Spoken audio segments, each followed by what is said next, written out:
ज्योतिष मित्रों, ओम नमः शिवाय। आइए, मेष राशि या मेष लग्न यदि आपका है तो उसके लिए ये अप्रैल माह का राशि लेकर के उपस्थित हूँ। और यदि चैनल पे पहली बार हैं तो सब्सक्राइब कर लेंगे ताकि अगली वीडियो की सूचना मिलती रहेगी। और डिस्क्रिप्शन में बहुत सारी वीडियो है, उसे भी आप देख करके लाभ ले सकते हैं। सर्वप्रथम हम देखेंगे कि इस अप्रैल माह में 5 ग्रहों का परिवर्तन हो रहा है और बुध तो 2 बार राशि का परिवर्तन कर रहे हैं। तो काफ़ी उठा पटक कहते हैं, अर्थात काफ़ी उतार चढ़ाव इस महीने रहने वाला है।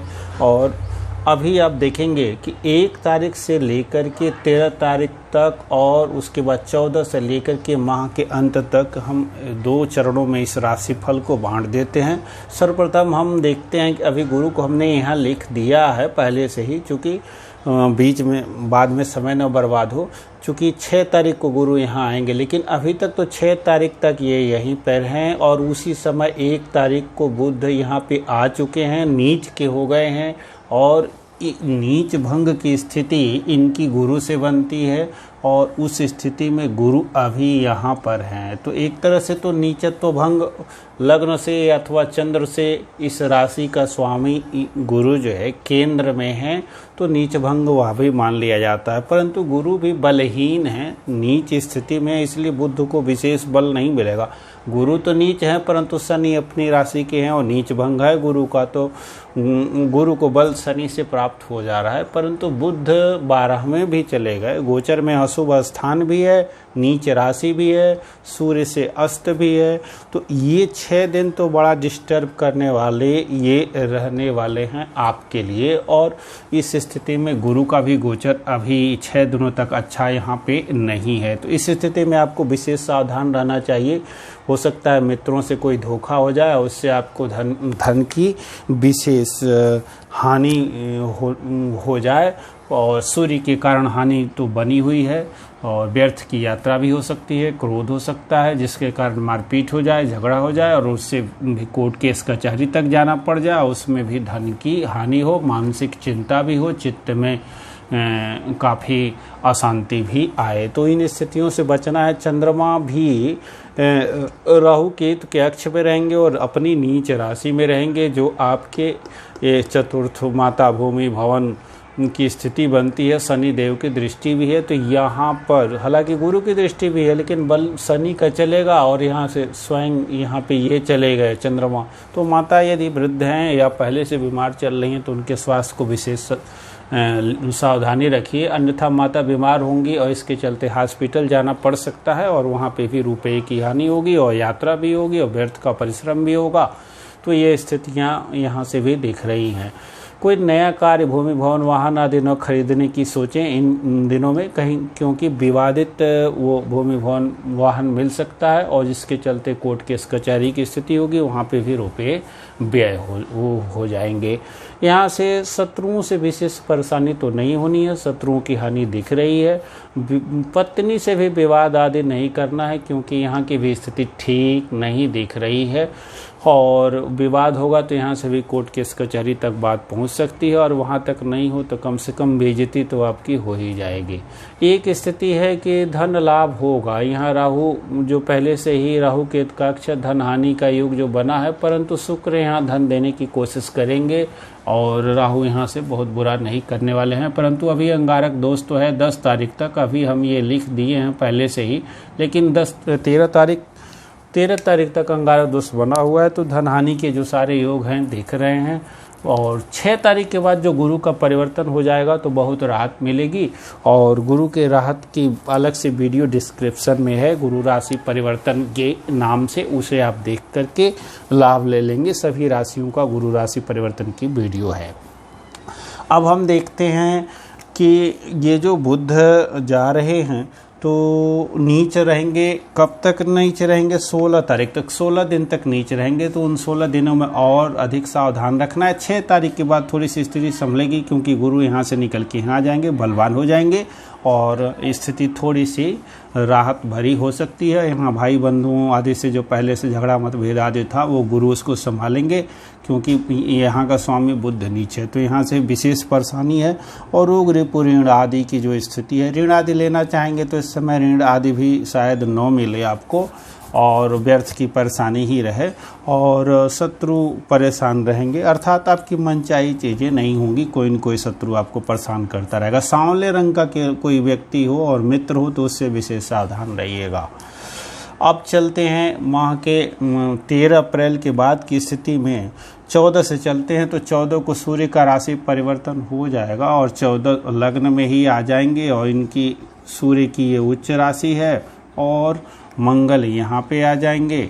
और उसके बाद से शुक्र जो है 10 तारीख को ही मेष में आ चुके रहेंगे। शुक्र का ये गोचर भी काफ़ी धन दिलाने वाला होगा। और यहाँ पे रह जाएंगे अकेले बुध, जो 17 तारीख को बुध भी यहाँ से खाली करके इसी लग्न में ही आ जाएंगे। तो कमोबेश बुध का चढ़ते ही फल होता है, तो 6 दिनों में ही विशेष करके बुध अपना फल कर जाएंगे और यहाँ आएंगे 17 तक। अर्थात अब हम 14 से लेके माह के अंत तक की ग्रहों की ये स्थितियाँ है, इसके फलादेश के बारे में विचार करेंगे तो ये काफ़ी सुधार वाला रहेगा। माह का ये बाद का जो महीना है, यहाँ पे बहुत कुछ मिलता हुआ दिखेगा। क्या दिख रहा है कि भाई बहनों से यहाँ पे सुधार हो जाएगा, पराक्रम में काफ़ी अधिक वृद्धि हो जाएगी। ये अब यहाँ गुरु पूरे पावर में है, तो गुरु इनको भी संभाल लेंगे। गुरु की ये 75% दृष्टि यहाँ पे भी पड़ जाएगी, उसको भी कुछ संभालेंगे। सूर्य उच्च के रहेंगे ही, तो यहाँ पे स्थिति आपकी बहुत, संतान से जो पहले अनबन थी, संतान को जो कष्ट था, संतान यदि बीमार उमार हो गई, संतान ने कुछ गलत कार्य कर दिए, उससे कोर्ट केस कचहरी में गए, जैसे झगड़ा आदि कर दिया संतानों ने, उससे कोर्ट केस कचहरी में चले गए, वो स्थिति यहाँ पे अब सुलझती हुई दिखेगी। और संतान का सोच विवेक इस समय अच्छा होगा, जिससे राहत प्राप्त होगी। बहुत बड़ा निवेश यदि इस समय करेंगे तो लाभ प्राप्त होगा, धन की प्राप्ति होगी।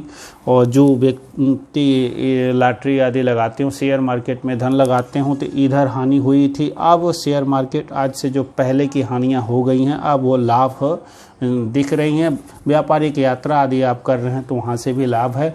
जो व्यक्ति कर्मकांड आदि कराते हों और उनकी मेष राशि या लग्न है, तो उनको इस समय में विशेष लाभ प्राप्त होगा, धर्म से लाभ होगा।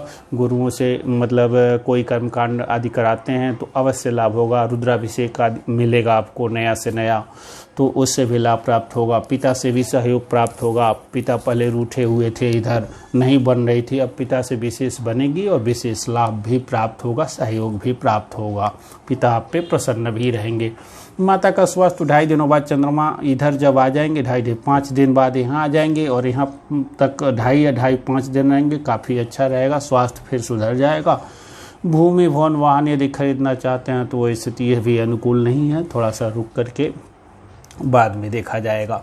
और स्थिति अब हम देखेंगे, विवाह यदि नहीं हुआ तो ये बाद का जो डेट है 14 के बाद विवाह करने के पुरुष और स्त्री, मतलब दोनों जातकों के लिए विवाह के अच्छे अवसर मिलेंगे। यद्यपि शुक्र अस्त है तो भी गुरु की दृष्टि है, शुक्र की अपने भाव पे भी यहाँ पे दृष्टि बनी रहेगी। इस भाव से त्रिकोण में गुरु गए हैं, तो इस भाव की वृद्धि करने के लिए तत्पर हैं, गुरु बलवान हैं। तो इस समय बातचीत करेंगे तो बहुत दिनों से यदि आपका अवरुद्ध चल रहा था वैवाहिक बातचीत और तय नहीं हो रहा था, तो तय होने के भरपूर योग बने हुए हैं। साथी से कहीं मतभेद आदि जो हो गया था पहले, वो अब साथी से दाम्पत्य जीवन में मधुरता आ जाएगी। प्रेम संबंध भी अच्छे चलेंगे। प्रेम यदि आप पहले कर रहे थे तो वहाँ से भी प्रेम भंग होने की स्थिति बनी थी, झगड़ा झंझट हो गया होगा, तो अब उसमें सामंजस्य आ जाएगा और पुनः प्रेम आलाप आदि भी चलेगा और प्रेम करने में सफल हो पाएंगे। हो सकता है प्रेम आपका वैवाहिक जीवन में भी परिणत हो जाए और ये स्थिति बनेगी। अब यहाँ से मंगल यहाँ जब आ जाएंगे अंगारक से निकल के, तो रोग रिपु ऋण आदि का नाश भी हो जाएगा। अर्थात थोड़ा बहुत जो उधार लिए रहेंगे तो खूब लाभ होगा, उस लाभ को आप देंगे तो कर्जे आदि का चुकता भी होना संभव होगा। शत्रु अब आपसे दब जाएंगे जो अब तक आपके ऊपर सर पे चढ़े हुए थे। भाग्योदय के भी अच्छे योग इधर बनेंगे और भाग्य मतलब काफ़ी तेज़ी से उन्नति के योग बनते हुए दिखेंगे। इस माह में पराक्रम भी बढ़ चढ़ के रहा होगा, आपकी सोच भी काफ़ी इस समय उत्तम रहेगी और अचानक चोट चपेट एक्सीडेंट आदि की जो स्थितियां पहले थी उससे अब काफ़ी उबर चुके होंगे, तो ये स्थिति रहेगी। और धन की जो स्थिति है, धन भी विशेष तौर से अब आता रहेगा, धन की हानि अब नहीं है। बुध और शुक्र, बुध तो अभी भी यहाँ धन हानि की स्थिति में है, पर कुछ ही दिनों बाद आप देख रहे हैं 17 तारीख को बुध मेष में है, अंत तक यहीं रहने वाले हैं, तो धन की हानि, लेकिन शुक्र धन देने की स्थिति में है, सूर्य भी उच्च हैं, तो ये स्थिति, त्रिकोण का स्वामी त्रिकोण में गया है तो पुत्र से लाभ भी मिलेगा और ये स्थिति बनेगी। और आप स्वयं पुत्र प्राप्ति के इच्छुक हैं तो ये भी आपके लिए अच्छा अवसर है, उसमें भी प्रयास करें, आपको सफलता प्राप्त होगी। कोई न कोई संतान प्राप्ति का योग यहाँ बनता हुआ दिख रहा है। तो ये रहा आपकी मेष राशि का राशिफल, और अगली वीडियो में मिलते हैं। वीडियो को लाइक करने में बहुत धन्यवाद।